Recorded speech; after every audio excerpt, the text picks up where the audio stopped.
ನಮಸ್ಕಾರ. ನೀವು ನೋಡ್ತಾ ಇದ್ದೀರಾ ಟಿವಿ ವಿಕ್ರಮ. ನಾನು ಸೌಮ್ಯ. ನಮ್ಮ ಟಿವಿ ವಿಕ್ರಮದ ಎಲ್ಲ ಕಾರ್ಯಕ್ರಮಗಳ ನೋಟಿಫಿಕೇಶನ್ ನಿಮಗೆ ಸಿಗಬೇಕಂತ ಹೇಳಿದ್ರೆ ನಮ್ಮ ಟಿವಿ ವಿಕ್ರಮ ಚಾನೆಲ್ ಅನ್ನು ಸಬ್ಸ್ಕ್ರೈಬ್ ಮಾಡಿ, ಹಾಗೆ ಬೆಲ್ ಬಟನ್ ಕ್ಲಿಕ್ ಮಾಡೋದನ್ನು ಖಂಡಿತ ಮರಿಬೇಡಿ. ವೀಕ್ಷಕರೇ, ಮಲ್ಲಿಕಾರ್ಜುನ ಖರ್ಗೆ ಅವರು ಎಐಸಿಸಿ ಅಧ್ಯಕ್ಷರು ಹೌದು, ರಾಜ್ಯಸಭೆಯಲ್ಲಿ ವಿರೋಧ ಪಕ್ಷದ ನಾಯಕರು ಹೌದು. ಆದರೆ ವಿರೋಧ ಮಾಡೋ ಹೊತ್ತಿಗೆ ಸ್ವಲ್ಪ ಸ್ಟಡಿ ಮಾಡಿಕೊಂಡು ವಿರೋಧ ಮಾಡಬೇಕಲ್ವಾ?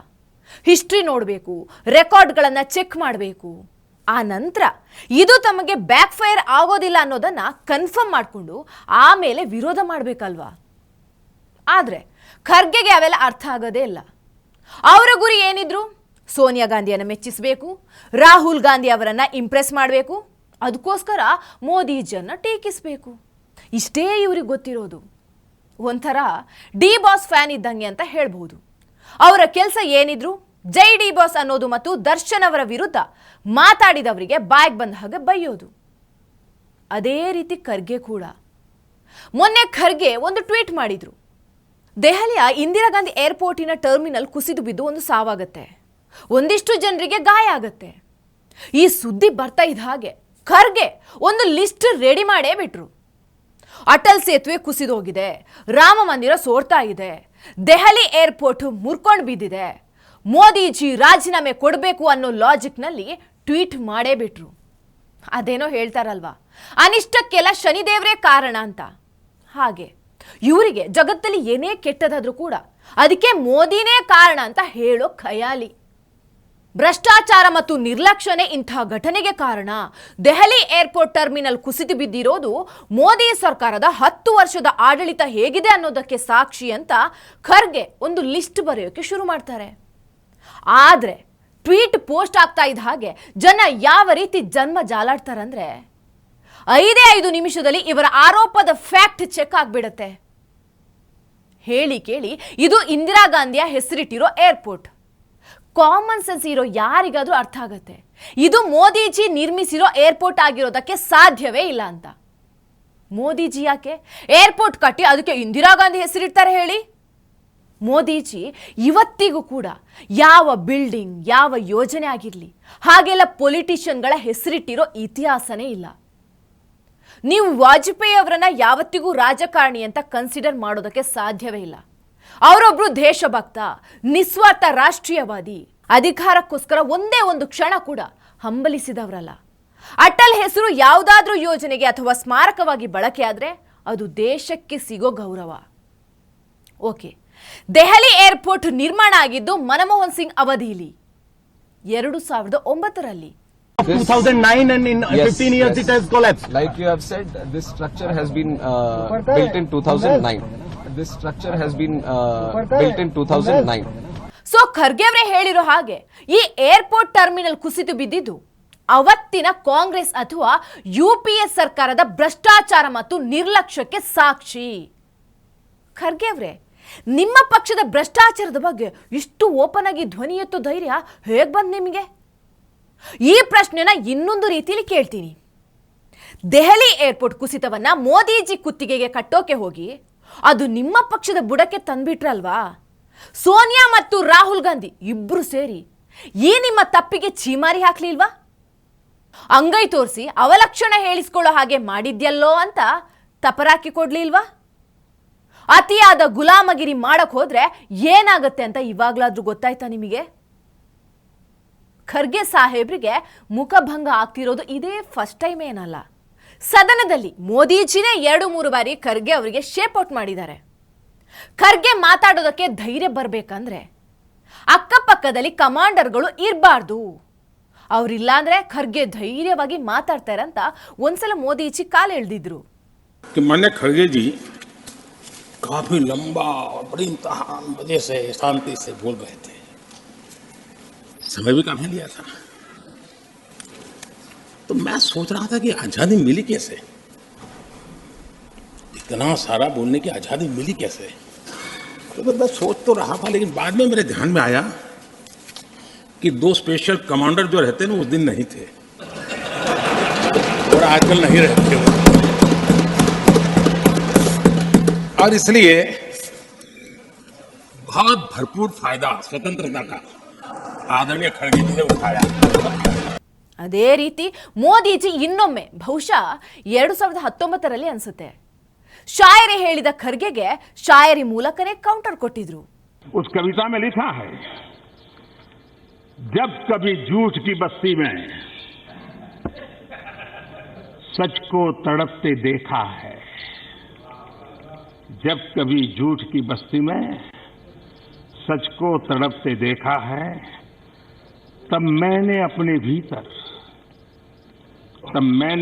भीतर किसी बच्चे को सिसकते देखा है। आपके झूठ के कारोबार से क्या होता है ये कविता में आपको दिखाई देना चाहिए, लेकिन वो नहीं दिखता। उसी कविता में आगे लिखा है, अगर संवेदना नाम की चीज बची होती, लेकिन सत्ता के गलियारों में रहने के कारण शायद वो छूट गया होगा। अगर वो बचा होता तो उसकी आगे की पंक्ति आपको जरूर दिल को छू जाती। आगे की पंक्ति है, अपने घर की चार दीवारी में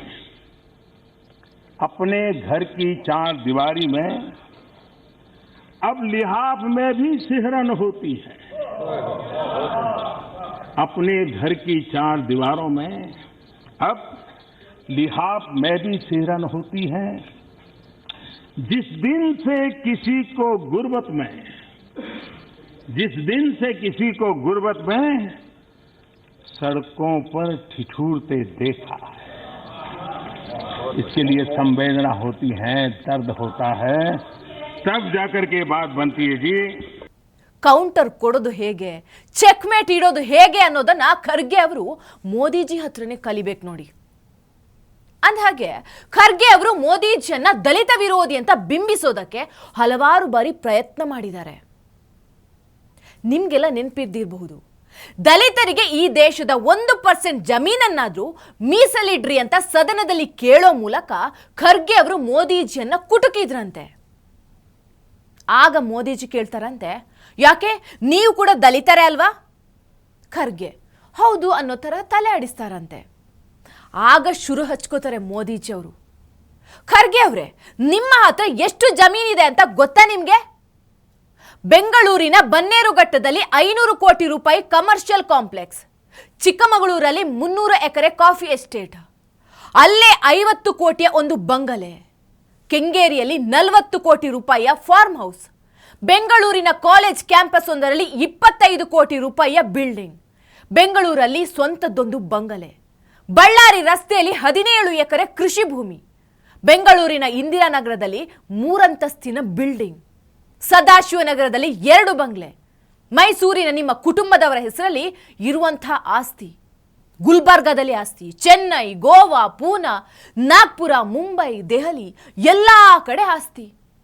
ಒಟ್ಟು ಲೆಕ್ಕ ಹಾಕಿದ್ರೆ ನಿಮ್ಮ ಆಸ್ತಿ 1000 ಕೋಟಿಗಿಂತ ಜಾಸ್ತಿ. ಇದರ ಡೀಟೇಲ್ಸ್ ಎಲ್ಲ ತೆಗಿಬಹುದಾ ನಿಮಗೆ? 1000 ಕೋಟಿ ಆಸ್ತಿ ಬರೀ ಜಮೀನಿನ ರೂಪದಲ್ಲೇ ಇದೆ. ಇದರಲ್ಲಿ 1% ನೀವು ದಾನ ಮಾಡಿದ್ರೆ ಭಾರತದ ಎಲ್ಲಾ ದಲಿತರಿಗೂ ಭೂಮಿ ಸಿಕ್ಕಾಗೆ ಆಗತ್ತೆ. ಮಾಡ್ತೀರಾ? ಮೀಸಲಾತಿ ಅಡಿಯಲ್ಲಿ 45 ವರ್ಷದಿಂದ ನೀವೇ ಅಧಿಕಾರ ಅನುಭವಿಸ್ತಾ ಇದ್ದೀರಿ. ನಿಮ್ಮ ನಂತರ ಮಗ, ಅಳಿ ಅಂತ ಕುಟುಂಬವನ್ನೇ ಬೆಳೆಸ್ತಾ ಇದ್ದೀರಿ.